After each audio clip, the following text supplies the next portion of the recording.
अच्छा सुनो, सब्सक्राइब करते वक्त ना घंटी बजा देना ताकि जब मैं ऑनलाइन आऊँ तो तुम्हारे फोन की भी नमस्कार दोस्तों, आप सभी का स्वागत है हमारे YouTube चैनल पर। तो आज हम बात करेंगे UP DElEd BTC admission 2025 latest update के बारे में। तो आज हमारी तारीख हो चुकी है 9 फरवरी 2025। आज की आवेदन स्थिति को देखने वाले हैं और फेज 2 की अंतिम राउंड की फाइनल काउंसलिंग चल रही है। इस पर भी आप लोग जरा ध्यान रखेंगे, ठीक है ना। अंतिम राउंड की फाइनल काउंसलिंग है। सर फॉर्म भरने का डेट कब तक है? देख लीजिए, आप लोग के सवाल यार ऐसे आ रहे हैं इस समय, ठीक है। देख लीजिए डेट, पहले 6 फरवरी से 10 फरवरी लास्ट डेट है।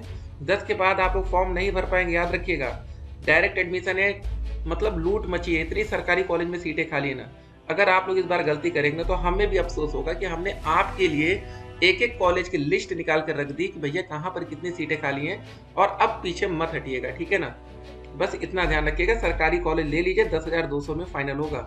हाँ, अगर आपको कोई कॉलेज प्राइवेट वाले अगर आपसे ये कहते हैं कि हम एक साल का 15,000 लेंगे और दोनों साल का 30,000, तो भैया प्राइवेट ही ले लीजिएगा, क्योंकि वहां पर क्लास भी नहीं करना पड़ेगा। अगर आपका मन है कि हम क्लास करेंगे, डीएलएड को प्रॉपर तरीके से पढ़ेंगे, तो आप डाइट में जाइए, क्योंकि डाइट का माहौल अलग होता है, ठीक है। क्योंकि डाइट में सभी टॉपर्स आते हैं। भले आपको कहेंगे अरे वो तो नकल वाले टॉपर होते हैं, कोई बात नहीं है, नकल करते हैं लेकिन टॉपर तो है ना। उनकी मेंटालिटी अलग होती है। जब आप टॉपर के साथ रहेंगे तो आप अलग तरीके से सोचना शुरू करेंगे। आप लूजर के साथ रहेंगे तो आप उनके जैसा सोचेंगे। आप एक एवरेज स्टूडेंट के साथ रहेंगे तो उनकी तरह सोचेंगे, ठीक है। अगर आप कहेंगे कोई बच्चा नकल से 90% लाया, ठीक है, वो नकल से यहाँ लाया ना, तो कल नकल से नौकरी भी लेकर जाएगा, ठीक है। फिर आप कहेंगे अरे वो तो नकल से ले आया। तो भाई कुछ लोग हैं जिनको आगे ही रहना है, समझ रहे हैं आप लोग। मेंटालिटी, अपना दिमाग सोचने की सब चेंज करिए कि हमें आगे रहना है, बस कैसे भी रहना है। सीटेट का कौन सा बुक और प्रैक्टिस सेट अच्छा होता है सर, बता दीजिए ये सारी बातें। चलिए इसकी बातें बाद में होंगी, फिलहाल मार्केट में कोई भी मिले। देखिए हम आपको बताएं, कोई भी अगर बुक लिखता है ना तो यार वो अच्छा ही लिखता है, आपको ये मत सोचिए खराब। उसमें अच्छा और खराब पता क्या होता है? देखिए कुछ लोग प्रमोशन करने के लिए आपको हम नाम बता दें कि इस बुक को ले लीजिए भैया, सभी बच्चे वो ले लेंगे, ठीक है। उसको बोलते हैं पेड प्रमोशन, कि हम कोई बुक वाले से हम पैसा ले लें और बोल दें ये किताब बहुत अच्छी है, जाओ खरीद लो। ऐसा नहीं, बुक इस तरह लिया जाता है। बुक की होती है लैंग्वेज, हिंदी में सभी रहेगा बुक, लेकिन जो उसमें लिखने की वो होता है ना, कला होती है बुक में। कुछ बातें आपको समझ में आ जाएंगी, कुछ की लैंग्वेज हार्ड होती है, कठिन जिसको बोला जाता है। तो उनके चक्कर में मत जाइए। जाइए मार्केट में, देखिए किताब पढ़ कर देखिए, 2-4 लाइनें पढ़िए यार खोल के, तो जो लैंग्वेज आपको सही लगे उठा लीजिए, ठीक है। कोई किताब लिख रहा तो खराब तो नहीं बनाएगा, सिंपल सी बात है। और कुछ नहीं है। चलिए अगला कमेंट, सर मुझे करनी है, ठीक है, डीएलएड करिए। सर पीएनपी की जो ऑफिशियल नोटिफिकेशन है उसमें ये लिखा है कि जिन कैंडिडेट्स को कॉलेज अलॉट हो गया है, अगर वो एडमिशन नहीं लेना चाहते तो फिर से अलॉटमेंट फीस पे करके काउंसलिंग करा सकते हैं। सर मैंने 31 जनवरी को लखनऊ में कॉलेज अलॉट हुआ था, बट मैं फिर से काउंसलिंग कराना चाहता हूँ, सर नहीं हो रहा, ठीक है। क्योंकि जो कॉलेज अलॉट हुआ है वहाँ एडमिशन नहीं लेना है। अब सर डायरेक्ट एडमिशन कैसे ले? देखिए जो पीएनपी की बात होती है वो पता किस पर होती है? वो फेज पर होती है। अगर आप फेज 1 में काउंसलिंग कराते, अगर आपको कॉलेज नहीं मिलता तो 5,000 आपका, ठीक है, मान लीजिए वो छोड़ दीजिए, या कोई कॉलेज मान लीजिए मिल जाता फेज 1 में, कॉलेज नहीं होते वो कॉलेज कैंसिल हो जाता है। लेकिन जो आपने 5,000 पेमेंट किया है पूरी फेज 2 के लिए, तो फेज 2 में आपकी 3 राउंड की काउंसलिंग चल रही, ठीक है। तो आप लोग जैसे यहाँ पर आपने 5,000 पेमेंट किया, तो इस 5,000 में 27 से 30 में भी एलिजिबल है, 31 से 5 में भी, 6 से 10 में। अगर मान लीजिए यहाँ पर आपको कोई कॉलेज मिल गया तो आप यहाँ पर भी काउंसलिंग नहीं करा पाएंगे, यहाँ भी नहीं करा पाएंगे, ये बात होती है ना। इसलिए आधी जानकारी आधा सच बड़ा खतरनाक होता है। सर 28 को काउंसलिंग करवाया था, अभी तक अलॉटमेंट रिजल्ट चेक करने पर either you could not be allotted. अच्छा, तो ठीक है, एक बार जरा देखिएगा, अगर आपको ना समझ में तो एक बार साइबर कैफे की मदद लीजिए, क्योंकि अब तक तो ऐसा नहीं आना चाहिए, ठीक है। अगर आपकी काउंसलिंग कंप्लीट हुई होगी तो कोई ना कोई इसमें रिजल्ट आना चाहिए। सर काउंसलिंग में 5,000 का ऑनलाइन पेमेंट किया, फिर 5,000 का पेमेंट ऑनलाइन करने है लॉक करने के लिए, प्लीज सर। नहीं, पहले 5,000 पेमेंट आप करके चॉइस फिलिंग करेंगे, कोई कॉलेज मिल जाएगा तो उसको कॉलेज को फाइनल करने के 5,000 और देने। अब क्या फायदा, 20,000 तो दे चुके, डायरेक्ट कॉलेज चाहती थी। यही होता है ना जल्दबाजी, सब्र करना सीखिए। सर जी क्या डायरेक्ट में सीटें रिजर्व रखी जाती है? ऐसा कुछ नहीं होता है। इस बार ना, इस बार क्या हो रहा है, 2025 में जो भी डायरेक्ट काउंसलिंग हो रही है वो ओपन हो रही है, खुल्ला खुल्ला आपको बताया जा रहा है भैया 95 सीटें खाली हैं, ले लो आ जाओ, 50 सीटें खाली हैं, 74 सीटें खाली हैं, 18 सीटें खाली, ये खुल्लम खुल्ला बताया जा रहा है। इससे पहले क्या होता था, जो डायरेक्ट काउंसलिंग होती थी उसमें ना आप कॉलेज जाकर उनसे पूछते थे सर कितनी सीटें खाली हैं, क्योंकि उसका कोई रिकॉर्ड ही नहीं था। इस बार अदर स्टेट आ गया, उससे आपको फायदा हो गया।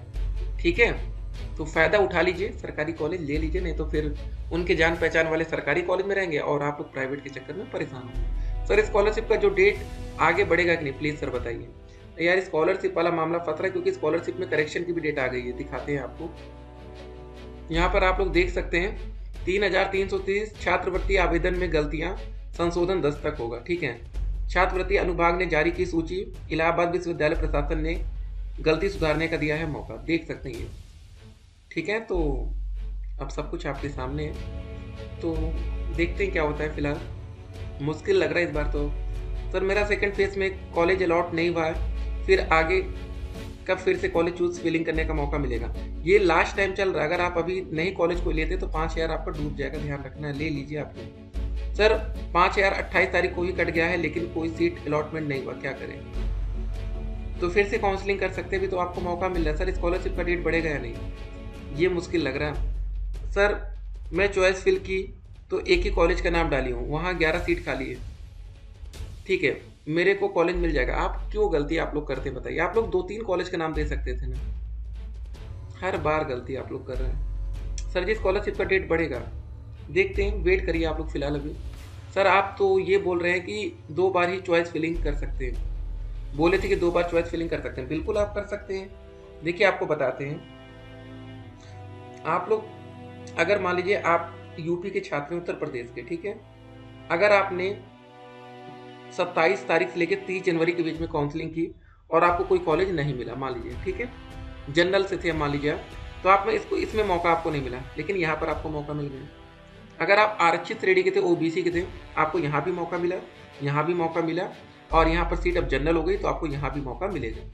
तो मिल तो रहा है मौका। मुझे डायरेक्ट चाहिए क्योंकि 36 सीट खाली है। सर क्यों नहीं हो रहा है दोबारा चॉइस?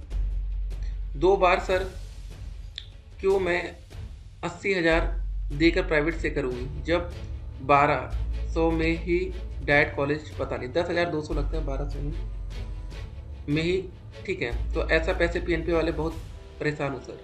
तो हो सकता है कि आप अगर यूपी के हैं, अगर आपको फर्स्ट राउंड में कोई प्राइवेट मिल गया था सेकेंड फेज में, तो अब काउंसलिंग नहीं हो सकती, दिक्कत ये हुई होगी।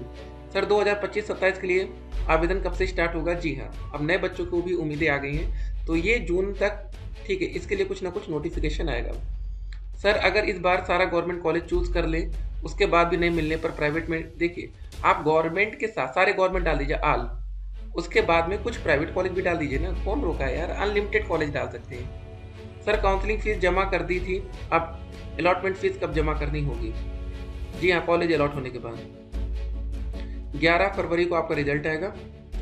नो सेंटर लिस्ट पीडीएफ, चलिए सारी बात होगी। ठीक है, आपका रिजल्ट कब आएगा? 11 फरवरी को, तैयार रहिए। चलिए दोस्तों, मिलते हैं एक और वीडियो में।